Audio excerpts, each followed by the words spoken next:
Okay, so the near or the enable and now can is some less. So grade 2 law, grade 2 law is savio. Computer coding go later no yama, no? Arouse, yeah. Coding a better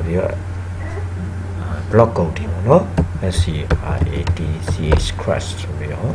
Sierra Yasha, no browser the poor and Chrome and Shalaya, no Sierra COC, don't need to Sia Obi Yasha like this, Sierra Amazon, Taro, Massachusetts University, no? So the enemy, train time, no? Scratch where she, no? I scratch go Sierra account no taro, yard, no? Account no taro, sign in with you on a W, no? I was saying, Sierra. Taro scratch, no scratch ne patte bio over ma zero create low me no sign in low me ai scratch ma twa bio de la lo yare no ro scratch hobi sia ai ma so yin sia download li ko sia ro offline no offline ဖြစ်မှာဆိုတော့ offline ဆရာတို့လုပ်ချင်တယ်ဆိုရင် download လေးကို download ဖို့လိုတယ်ပေါ့အဲ့တော့ဆရာဒီကနေ download ကိုတွားတယ်เนาะတွားတယ်ဒီမှာတော့စေ download လုပ်ထီလုပ်နေတယ်အဲ့တော့ဆရာကဘာ OS ကိုသုံးတာလဲဆိုတော့ဆရာ window ပေါ့เนาะဒါကတော့ Apple device တို့ရင် Apple ပေါ့เนาะ Chrome OS Android ပေါ့เนาะဆရာတို့ဘယ်လောက်ထိအဆင်ပြေလဲဆိုတော့ Android ပါသူပေးထားတယ် Android ဆိုဖုန်းတွေပါတယ်ပေါ့เนาะအဲဆို Android 6 Plus အထက်မှာဆိုရင်ကိုယ်တိုင်သုံးလို့ရတယ်အဲ့တော့ဆရာကဒီမှာ sign in မလုပ်ဘဲနဲ့ဒီမှာဒါ download လုပ်တာလေးနဲ့ဆရာသွားမယ်ပေါ့เนาะအဲ့တော့ဆရာ Windows operating system ဖြစ်တဲ့တော့ Windows ရွေးလိုက်တယ်ပေါ့เนาะဟုတ်ပြီเนาะ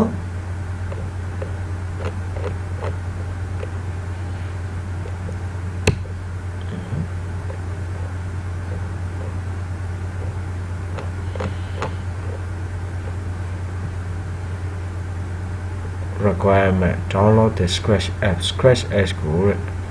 free scratch app ဆရာ download မယ်ပေါ့နော်အဲ့တော့ direct download ပေါ့နော်ဒီမှာဆိုရင် direct download ကိုဆရာတွေ့ download မလုပ်သေးတော့ဆရာတော့မြင် download လိုက်ရှာတယ်ဆရာမတွေ့ဘူးဒီမှာတွေ့သွားပြီပေါ့နော်အဲ့တော့ဆရာတို့ Android အတွက်လည်းရတယ်ဟုတ်ပြီနော်အဲ့တော့တော်တော်အဆင်ပြေပါတယ်ဆရာတို့ tablet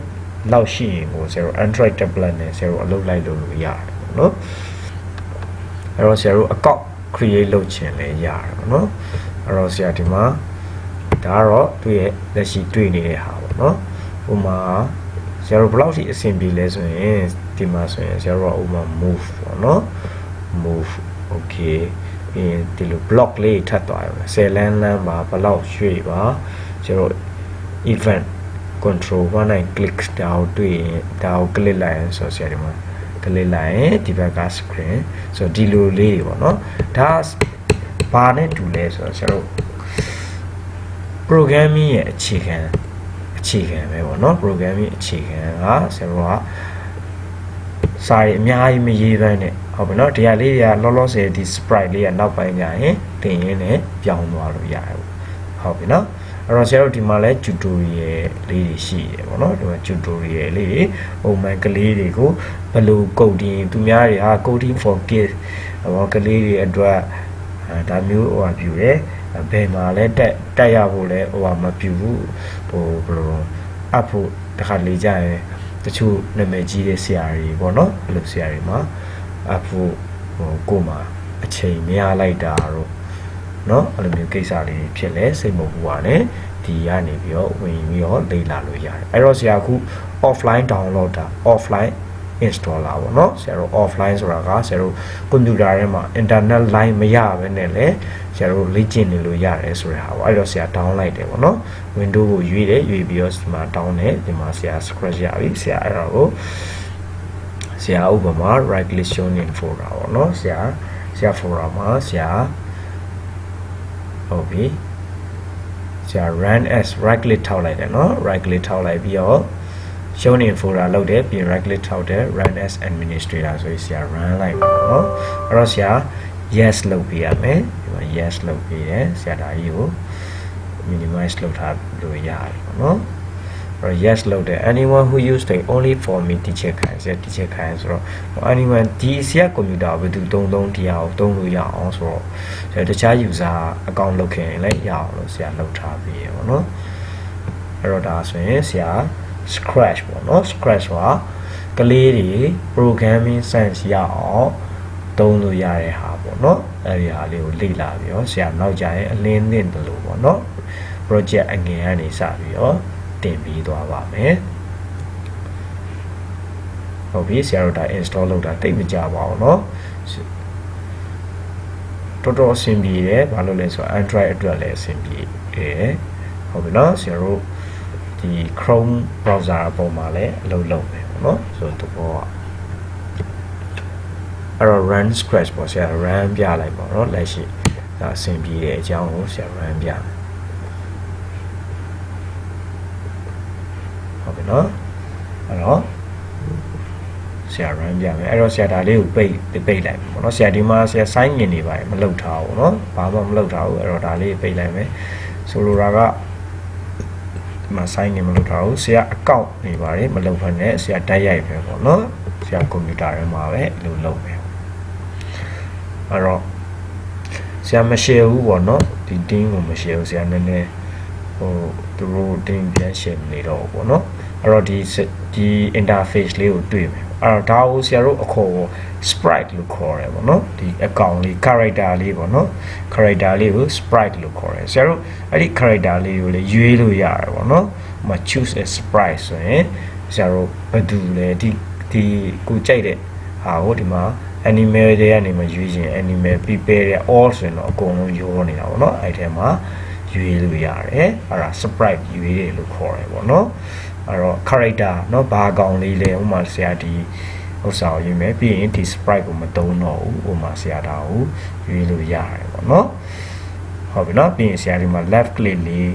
ကိုဖိပြီးတော့ mouse ရဲ့ဘယ်ဘက် button လေးလက်ညှိုးလေးနဲ့ဖိပြီးတော့ဆရာ sprite လေးကိုဖိပြီးရွှေ့လို့ရတယ် drag လုပ်တယ်ပေါ့နော်ဟုတ်ပြီအဲ့လိုမှမဟုတ်ဘူးဆရာတို့ကဒီ sprite ကိုယ်တိုင်လဲpaint လုပ်လို့ရတယ်ပေါ့နော်ဆရာတို့ကိုယ်တိုင်လည်း paint လုပ်လို့ရတယ်ဆွဲစရာရှိရင်ဆွဲမယ်ပေါ့နော်ဒါမျိုးလည်းဆရာတို့လုပ်လို့ရတယ်ပေါ့နော်ဟုတ်ပြီအဲ့လိုပဲဆရာတို့ကဆရာတို့ပုံတစ်ခုကိုထည့်လိုက်လို့ရတယ်ဥပမာဆရာ upload sprite တစ်ခုဆရာဆွဲထားတယ်ဥပမာတစ်ခုခုပေါ့နော်ဆရာဥပမာဆရာပုံလေးဆရာထည့်လိုက်တယ်ဥပမာဒါဆိုရင်ဆရာဒါကတော့ဒီလိုဆွဲထားမှာဒါဓာတ်ပုံကြီးဝင်လာတာပေါ့နော်ဓာတ်ပုံကြီးမဟုတ်ဘဲနဲ့ကိုယ်တိုင်ဆွဲထားတာလေးကိုထည့်လို့လည်းရတယ်ပေါ့နော်ဒါတော့ sprite ဇက်ကောင်လေးတွေပေါ့နော် character ကောင်လေးအဲ့တော့ဆရာဦးမှာဒီဟာကိုဆရာတို့ပြတယ်နော်ဒါဆိုရင်ခုသင်ရတာကိုကြည့်ချင်းအပြင်ဆရာတို့ scratch ဟုတ်ပြီနော်အဲ့မှာဆိုရင်ဆရာတို့က sprite ကိုလုပ်တက်ပြီပေါ့နော် sprite ကိုလုပ်တက်ပြီဆရာတို့မှာဟုတ်ပြီ paint လဲလုပ်လို့ရတယ်ပေါ့နော်ဆရာတို့ဒီ sprite နဲ့ပတ်သက်ပြီးတော့ပေါ့နော်ဟုတ်ပြီဒါဆို sprite ဒီ sprite ကိုဆရာတို့ဘယ်လိုလုပ်မှာတော့အဲ့မှာဆိုရင် sprite ကဘာလို့လမ်းလျှောက်နေတာလဲဆိုရင် sprite ကတကယ်လမ်းလျှောက်တာမဟုတ်ဘူးเนาะတကယ်က၄ပုံထည့်တာအဲ့၄ပုံကိုတစ်ပုံပြီးတစ်ပုံပြနေတာပထမတစ်ပုံကဒါပြီးရင်ဒုတိယတစ်ပုံကဒါပြီးရင်ဒုတိယတစ်ပုံဒါဆိုရင်သူကလမ်းလျှောက်တဲ့ပုံလေးဖြစ်သွားတယ်တနည်းအားဖြင့်ဒီကောင် costume လို့ခေါ်တယ်ပေါ့တနည်းအားဖြင့်ဆရာတို့ဝတ်စုံပေါ့တနည်းအားဖြင့်ဘယ်လိုလဲဆိုတော့သူ့ရဲ့ image ဒီ sprite ထဲမှာ image ၄ခုထည့်ထားတာပေါ့နော်အဲ့၄ခုကအလုံးလုံးနေတာဟုတ်ပြီနော်ဒါတော့ sprite နဲ့ပတ်သက်ပြီးဆရာတို့ costume တနည်းအားဖြင့်ဝတ်စုံလို့ပဲပြောမလားပေါ့နော်သူ့ရဲ့ image ဟုတ်တယ်ဆရာတို့ကုတ်ကိုပြင်သွားမယ်နော်အဲ့တော့ဆရာဒီဟာလေးကိုဆရာဥမာဆရာ move ကဒီတိုင်းမမှုဆရာတို့ဒါဆိုရင် motion block ထဲမှာ motion block ရဲ့အကြောင်းကဒီအပြာရောင်လေးရှိတယ်เนาะအဲ့တော့ motion block ထဲမှာဆရာဒီ block ကိုလုပ်တယ်ပြီးရင်ဆရာ control ဆိုတာဒါ control ဘယ်လိုလုပ်မလဲပေါ့เนาะပြီးရင် events ဆိုတာဆရာဘာလုပ်ရင်ဘာဖြစ်မလဲဆိုတာကိုဆရာပြတယ်ဥပမာဆရာ move ဆရာ click လိုက်မယ် move ဟုတ်ပြီเนาะmove လုပ်တယ်ဒါပေမဲ့သူရဲ့ looks ကမချိန်သွားဘူးအဲ့တော့ဆရာတို့ကlooks လေးကိုချိန်မယ်ဘယ်လိုချိန်မလဲဆရာတို့ကဥမာ look ဆိုတဲ့ကောင်ဆရာယူလိုက်တယ်ယူလိုက်ပြီးတော့ switch costume next costume ဥမာဆရာ costume လေးကိုချိန်သွားမယ်ဆိုတာကိုဆရာလုပ်မယ်ဒါဆိုရင် costume ဆိုတာ၄ပုံတစ်ပုံချင်းချိန်သွားတာဟုတ်ပြီနော်ဒီ click တစ်ချက်နှိပ်လိုက် click တစ်ချက်နှိပ်လိုက်ဆိုတော့ဒ ဒီရဲ့သဘောတဘာဝနဲ့ဆရာတို့ဒီ gain တွေဖန်တီးတယ်ဆရာတို့ animation တွေဖန်တီးသွားတာပေါ့အဲ့တော့ဆရာတို့ costume လေးတွေကိုတစ်ခါနှိပ်ရင်တစ်ခါပြောင်းမယ်ဆိုပြီးတော့ပြောတယ်ပေါ့เนาะဆရာတို့ဒီမှာဒီ sprite မှာ costume ၄ခုရှိတယ်အဲ့၄ခုကိုတစ်လဲစီပြောင်းသွားတာပေါ့เนาะအဲ့တော့ဒီကောင် click လိုက်တာနဲ့ costume တစ်ခါပြောင်းမယ်10 laneဆိုတာ move 10 step ပေါ့เนาะ10 step ဆိုတာဒီခြေလမ်းကိုပြောတာမဟုတ်ဘူးเนาะဒါက costume ဆရာတို့ရဲ့ဒီ grid line တွေရှိမယ်ဒီထဲမှာရှိတယ်သူ့ရဲ့ဒီမှာ h1 အဲ့ဒီကောင်ရဲ့ခြေချင်းကိုသွားမယ်လို့ပြောချင်တာဒီမှာကြည့်ချင်းအဖြစ်10စီသွားနေတာတည်တာပါတယ်เนาะ -75 ကနေ65သွားမယ်အဲ့ဒါကိုပြောတာပါဒီရဲ့ခြေလမ်းကိုပြောတာမဟုတ်ပါဘူးအဲ့တော့ဆရာတို့ကဟုတ်ပြီကလေးတွေကို programming နဲ့ပတ်သက်ပြီးကလေးတွေကကိုယ်တိုင် gain တွေထွင်တယ်ကိုယ်တိုင်စာတွေလုပ်မယ်ကိုယ်တိုင် program တွေရေးတယ်အဲ့ဒီအဆင့်တွေကိုမတွားခင်မှာဆရာတို့ကဒီအလွယ်ဆုံးဒါ code block เนาะ coding လောက်တာเนาะ block နဲ့ coding လောက်တာအဲ့တော့ဒီမှာဒါကိုကြည့်ချင်းအပြင်ဆရာတို့အခုဆရာသုံးပြလိုက်တာ motion block ရှိမယ်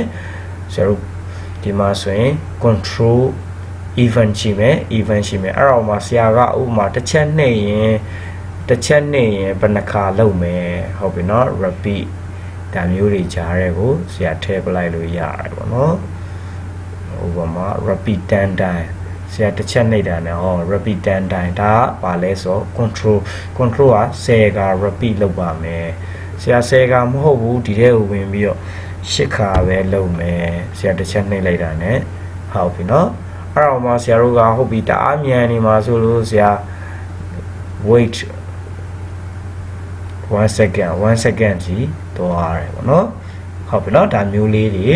ဆရာတို့အလုပ်လုပ်လို့ရတယ်ဒါကိုဘာလို့ခေါ်လဲဆိုတော့ကလေးတွေအတွက်ထွင်ထားတဲ့ coding เนาะ programming အခြေခံရအောင်လို့လုပ်တဲ့ software ပေါ့เนาะ scratch coding လို့ခေါ်တယ်ဒီ coding လေးကိုဆရာနောက်ပိုင်းကျရင်ကလေးတွေအတွက် project တစ်ခုချင်းစီအလင်းတင်လို့တင်သွားပေးပါမယ်အဲ့တော့ဒီဟာကိုလေ့လာခြင်းအပြင်မိဘတွေအနေနဲ့ကိုယ်တိုင်လည်းလေ့လာပြီးတော့ကလေးတွေကိုတင်ပေးလို့ရတယ်လို့ဟိုဆရာ channel လေးကိုဆရာတင်လာလေးတွေတစ်ခုပေါ်လာရင်လိုက်လုပ်ကြည့်ပြီးတော့လေ့လာလို့လည်းရပါတယ်အားလုံးကိုကျေးဇူးတင်ပါတယ်